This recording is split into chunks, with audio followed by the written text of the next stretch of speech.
High, আজকে share করব ভেলোরের কিছু দর্শনীয় স্থান। প্রথমেই আছে Vellore fort. Vellore bus stand থেকে কিছুটা এগিয়ে রাস্তার উল্টো দিকে পেয়ে যাবেন ভেলোর দুর্গ।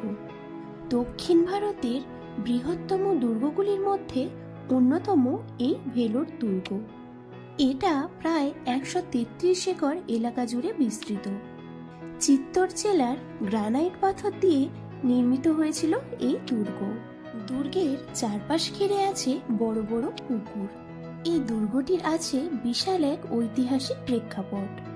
16 শতাব্দীর মাঝামাঝি সময়ে বিজয়নগর সাম্রাজ্যের শাসনকালে এই দুর্গ নির্মিত হয়েছিল। পরে এটা মারাঠারা দখল করে নেয়। এরপর আসে মুঘলরা। ব্রিটিশ সাম্রাজ্যের শাসনকালে 1799 সালে টিপু সুলতানকে সপরিবারে এই দুর্গে আটক করে রাখা হয়েছিল শ্রীরঙ্গপত্তমের সন্ধি ভঙ্গের পর। এই দুর্গে আগে এক বিশাল সুড়ঙ্গ পথও ছিল। এখন সবকিছুই সরকারের তত্ত্বাবধানে।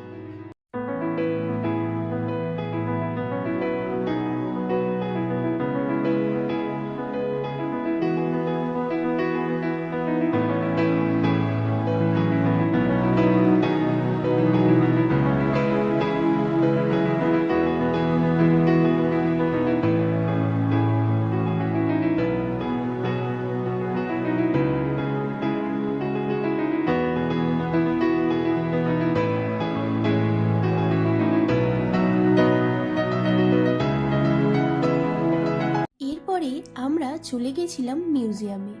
দুর্গের পিছনের দিকে আছে এই মিউজিয়ামটি।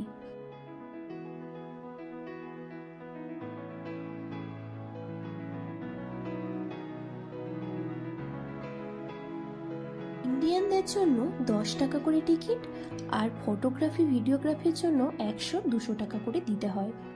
এখানে আছে কিছু অ্যান্টিক পাথরের মূর্তি, যা এই দুর্গের ভিতর থেকে পাওয়া গিয়েছিল। এছাড়াও আছে কতকগুলি জীবন্ত জীবাশ্ম।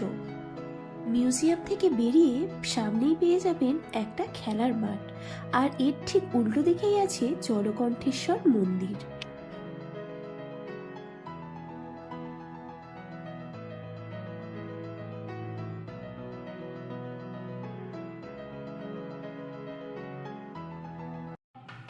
এই মন্দিরটাও বিজয়নগর সাম্রাজ্যের শাসনকালে নির্মিত হয়েছিল।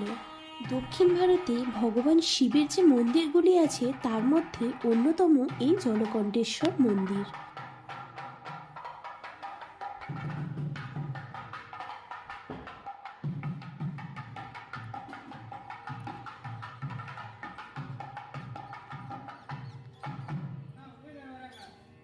এখানে আপনারা দেখতে পাবেন বিজয়নগর সাম্রাজ্যের শাসনকালে স্থাপত্য ও ভাস্কর্যের অসামান্য নিদর্শন।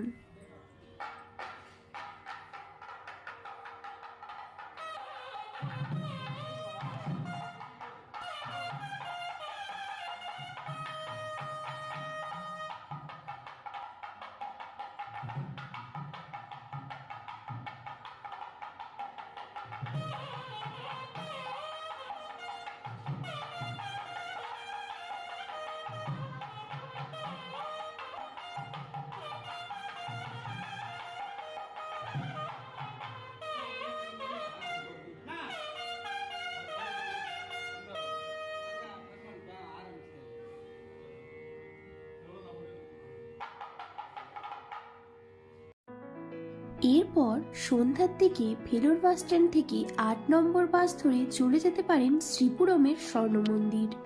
এর জন্য ভাড়া লাগবে পার হেড 10 টাকা। তবে অবশ্যই 7টার আগে পৌঁছে যাবেন। শ্রীপুরমের এই মন্দির 8টার সময় বন্ধ হয়ে যায়। পৃথিবীর সবথেকে বড় স্বর্ণ মন্দির হিসাবে এটাকে গণ্য করা হয়। প্রথমে 150 টাকা দিয়ে টিকিট কেটে আপনাকে মোবাইল আর জুতো বাইরে জমা রাখতে হবে।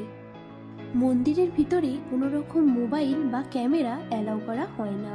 ভেলোরে গেলে এই মন্দিরটা অবশ্যই একবার ঘুরে আসবেন। ভিডিওটা ভালো লাগলে সাবস্ক্রাইব। টাটা।